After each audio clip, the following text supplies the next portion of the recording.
Hello and welcome to This Week, brought to you by the award-winning Ada TV and the Cyprus Star newspaper. My name is Maggie White and I'm looking forward to talking you through the best weekly English language newspaper here in the TRNC. And it's the only English language newspaper that's produced in the TRNC and sold overseas.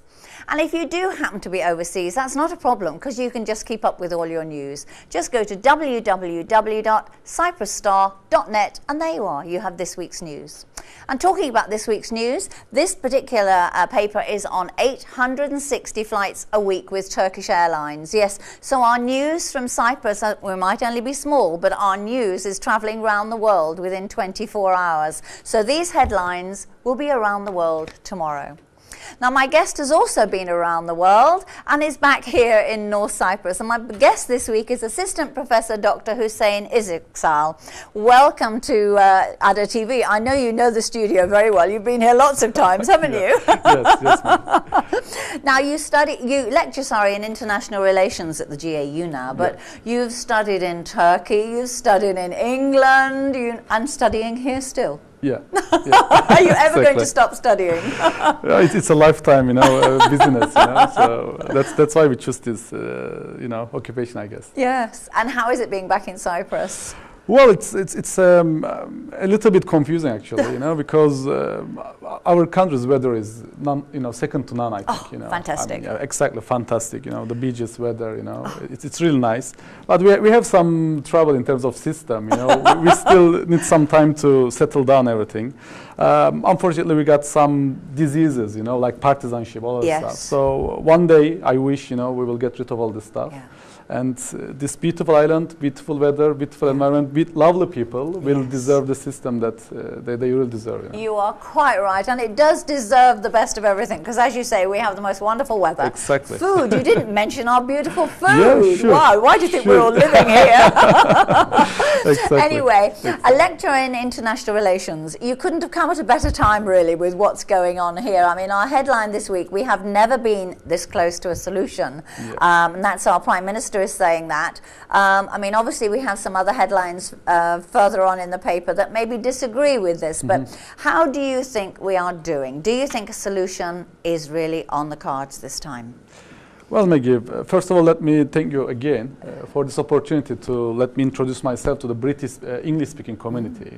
Because I guess Turkish audience knows me somehow because of my frequent appearance on TV. But this is my first time in British broadcasting program, and I really like it. Cyprus dispute has a long story, of 50 years, and some say it's 40 years. No, unfortunately, no, because the Greek argument is, it started in 74, which makes it 40 years. Yes. But indeed, the problem started in 64, not 74, when the Greek Cypriot government kicked the Turkish officials out of the republic. So it's a 50 years of long history, which make the things more complicated, because in 64. Probably the solution was easier, because it was a problem of two communities. But after 50 years, now we have to deal the whole world. We got these natural gas companies, international companies, British involved, Americans involved, Russians involved, everyone is involved. Israelis involved, which makes it more complicated, And at the meantime, we proudly can say that Turkish Cypriot community is not the community of 64 anymore. Just imagine the 64 community, few people working for the government, education level, maybe 1%, 2% in terms of university enrollment I'm talking about. But now look at the community, we got 100% literacy rates, maybe 95, 96% university graduate rates. And we got, thousands of successful Turkish Cypriots all around the world, in their subjects. They are really, having big achievements. And I got 6, 7 universities. Every day is opening more, They are. We got, links, we got mutual, interdependence with Turkey, with other parts of the world. So the Turkish Cypriot community is not that weak, as perceived by the Greeks on the 64, but unfortunately, although the realities change, the perception of the Greek Cypriots towards Turkish Cypriot didn't change that much, unfortunately, Because if you ask me to summarize Cyprus problem with one word, I can summarize you with one word. I said that for Greek Cypriots, Turkish Cypriots are minority. But for Turkish Cypriots have equal rights with the Greek Cypriots. Like we are a founder member. So the solution of Cyprus problem actually is simple as that. So will the Greek Cypriots accept the reality? I mean, the realities of the 21st century, that Turkish Cypriots are not a small minority. Yes, of course we are a minority in terms of number. We only maybe constitute 20% of the population, overall population, but because of the specific situation of Cyprus, that's why when we talk about Cyprus in my seminars, courses, in international conferences, I underline the fact that Cyprus is a sui generis state. What we mean by sui generis is it's none of a type. It's a unique.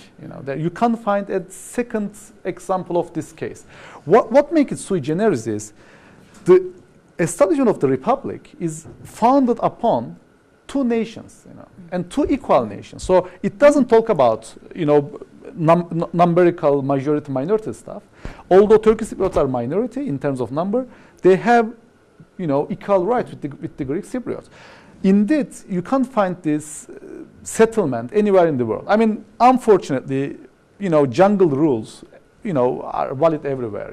In most of the countries, especially in the third world countries, the majority suppress the minority, And most of the times in Africa, as you see, there's genocides, all this stuff. But at the end of the day, in Cyprus, the Greek Cypriots has no, in terms of international agreements I'm talking about, they have no such a right to, to kick out the Turkish Cypriot from the republic. So when I come to your question, do we ever really come that close, to the settlement? I'm not sure, Maggie. Why I'm not sure? Because it takes two for a tango. Yes. Even if we are completely ready, let's say we are a partner, dressed quite well, waiting for our partner. What about our partner? Are they ready to make a tango? Because many people forget the fact that it's the Turkish Cypriot community say yes to Annan Plan. They did. And if you ask me, it was the best agreement, ever offered to the peoples of the people at the time. Cyprus. At the time. And the point is that, when you talk about the Greek Cypriots and Turkish Cypriots, they mostly complain that, we have no control of our destiny. It is dictated to us. It is, pushed forward towards the foreigners. But the point is that in Annan Plan, the people of Cyprus, for the first time probably, got the opportunity to really decide about their destiny. And okay, the agreement wasn't perfect. I mean, which agreement is perfect? Tell me, Yes. But more or less, it's according to fair agreement. It was a balanced agreement. It was reflecting the realities of island. Yes. And the Greek Cypriots has a unique opportunity to reunify the island. But they missed this opportunity. And international law, we know that, forget about Turkish Cypriot, Greek Cypriots. We are not talking about XY. Just talk about XY of any country. If one side say yes, that side should be awarded. In any case, because this is an international agreement, and you say yes, the other side no. The ones who say no should be punished, and the one who said yes should be awarded. Yes. But what happened in Cyprus? Nothing. Nothing. I mean, Turkish Cypriots say yes.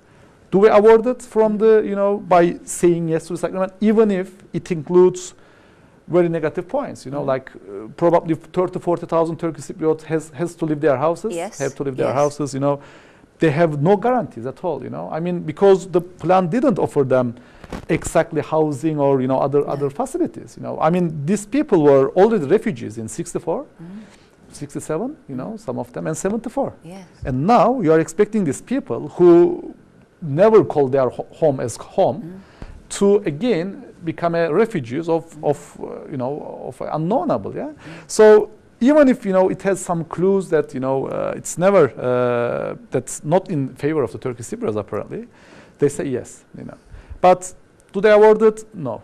In fact, they are punished, because there was these isolations. I would like to talk about it, maybe in the further stage of the program, because I mean, when these isolations come to my mind, I have no idea, how it is continuous. I mean, even you are a pirate, you have certain rights, You can go any country you want, The people can come to your country. But what the Turkish Cypriots did that they deserve such a punishment? I mean, in England, you want to come to North Cyprus, such a beautiful island. you have to land touchdown to In Turkey. I mean, why? Can anybody explain me why there is such an embargo? I mean, let me talk about Taiwan example. Taiwan, as you know, it's a very interesting case because when the Mao Zedong make a communist revolution in China, Chiang Kai-shek, the nationalist, the king of the China, they moved to Taiwan, so-called Formosa. Yeah. And very strangely, international community recognized Taiwan instead of China.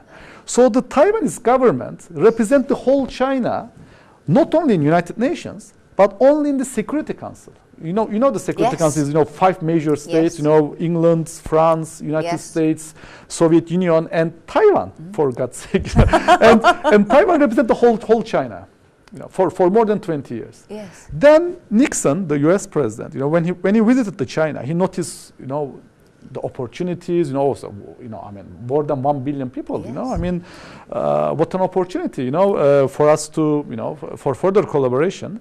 So suddenly, they changed their, approach, and they recognized Republic of China, People's Republic of China, instead of Taiwan, which should be at the very beginning, if you ask me.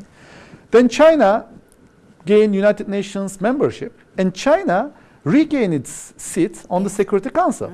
And what happened to Taiwan, because of the China's pressure, of course, they not only kick out from the Security Council, they also kick out from the United Nations. Yes, they did. Okay, so Taiwan and Turkish Cypriot situation is very similar because they are not recognized by the international community, although they have, democratically working system, institutions, everything. Both of them are not recognized by the international community. They got very, very close, connections. Both of them are island, blah, blah, blah. Yes. But there's one difference, Maggie. The Taiwanese athletes can join all the international competitions, including Olympics. Yes. Taiwan football, basketball, volleyball, whatever team can join all the tournaments. Of course, with a slight difference. If they won the medal in the Olympics, you can't see Taiwanese flag with Taiwanese national anthem. Instead, you see Olympic flag with Beethoven 9th Symphony. That's fine with me. I mean, let's give us the same opportunity for Turkish Cypriots. I mean, I don't care about the political, I'm not, obsessed with, all this stuff. Give us a chance to compete in all the international journal, and I accept, whether Beethoven's 9th Symphony, Mozart 5th Symphony, I don't care, Or the flag, Olympic flag, or pirate flag, I don't care, But give us this opportunity. So, I am, although it might look that I am, making a deeper analysis, I guess our audience are getting the points, because the point is that we really wish to have a settlement in Cyprus. We want to break this status quo. We want to break this, unmeaningful isolations. But are the Greek sides ready? No. Unfortunately, no. Because really? You think not? Unfortunately, no. Because when I see the approach, I mean, you see that the Greek Cypriots still, approaching Turkish Cypriot as a community. Because what they are doing now, first of all, they want to talk about land. Yes. Which should be the last topic, I mean, we got many things to sort out before the land. Wow, yes. Yeah, the second thing is, again, as you see, they are pushing for Marash area. Yes. They are amazingly pushing at Marash area. And indeed, they are asking for Marash instead of nothing. I mean, they are not offering something, instead of Marash, because okay, I mean, Marash is a different story. I accept that. It's a very unfortunate place. As you know that it was a probably the best place of Cyprus. Sophia Loren. All these celebrities was there. Okay, but one way or another, for because of variety of reasons, it has been closed. It didn't open to settlement, and it should open to settlement. There's no small inquiry about this, but the point is that.